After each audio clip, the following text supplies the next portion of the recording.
अस्सलाम वालेकुम दोस्तों, मैं हूं रिजवान और आज हमने बनाया है कोरमा स्टाइल फ्राई कीमा। देगी कोरमे के फ्लेवर पे हमने ये कीमा तैयार किया है। बहुत आसान और बहुत ही मज़ेदार ये कीमा तैयार हुआ है। तो आए देखते हैं ये लजीज कीमा हमने किस तरह तैयार किया। रहमानिर्रहीम। एक कढ़ाई में करीब 100 ग्राम घी या कुकिंग ऑयल गर्म करेंगे। जब ये हल्का सा गर्म हो जाए तो इसमें 100 ग्राम कटा हुआ प्याज शामिल करेंगे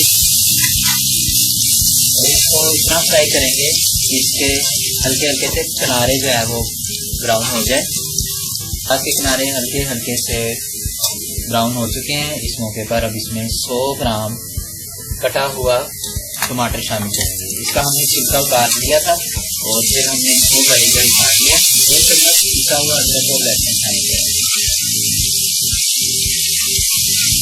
अब इसको इतना फ्राई करेंगे कि हमारे टमाटर जो है वो 50% तक घुल जाए। मटर हमारे 50% तक घुल चुके हैं तो अब इसमें हम शामिल करेंगे 500 ग्राम चिकन कीमा। मोटा भी ले सकते हैं, बारीक, जो आपको पसंद हो। इसको इसका रंग बदलने तक तेज आंच पर फ्राई करेंगे। तकरीबन 3 से 4 मिनट हमने तेज आंच पर इसको फ्राई किया है। और अब इसमें हम शामिल करेंगे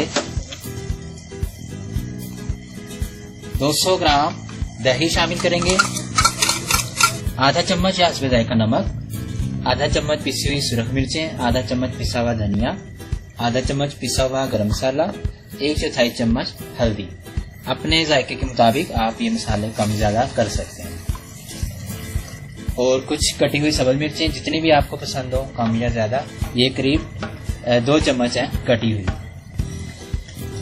केवड़ा एसेंस है हमारे पास, ये हम 1/4 चम्मच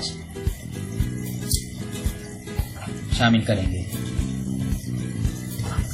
अब इसको फ्राई करेंगे अच्छी तरीके से जब तक हमारा पानी खुश्क हो जाए। पानी हमारा खुश्क हो चुका है और कीमा भी तैयार हो चुका है। अगर आप मटन कीमा इस्तेमाल कर रहे हैं तो अगर आपका कीमा नहीं गलता तो आप थोड़ा सा पानी शामिल कर सकते हैं। तो लेकिन ये हमारा तैयार हो चुका है।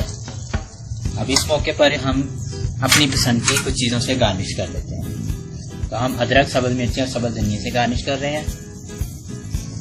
तकरीबन 1/4 चम्मच पिसी हुई काली मिर्च देंगे और 5 मिनट के लिए इसको ढक के रख देंगे।